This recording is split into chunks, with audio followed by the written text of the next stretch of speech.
നിന്റെ ലോലമം ചാമരത്തിരുമുടിയിൽ തൊട്ടു.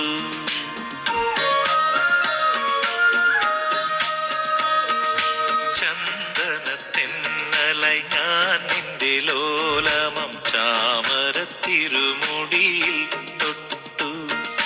മാറിൽ മയങ്ങുന്നൊരുണ്ണിയായി ഞാൻ നിന്റെ താരാട്ടുപാട്ടിൽ ലയിച്ചു. ഒരു കുഞ്ഞു പൈതലായി ഞാനിനിയുമമ്മേ നിൻമടിത്തട്ടിൽ മയങ്ങട്ടെയോ, നിൻമടിത്തട്ടിൽ മയങ്ങട്ടെയോ. ചന്ദനത്തെന്നലായി ഞാൻ നിന്റെ ലോലമം ചാമരത്തിരുമുടിയിൽ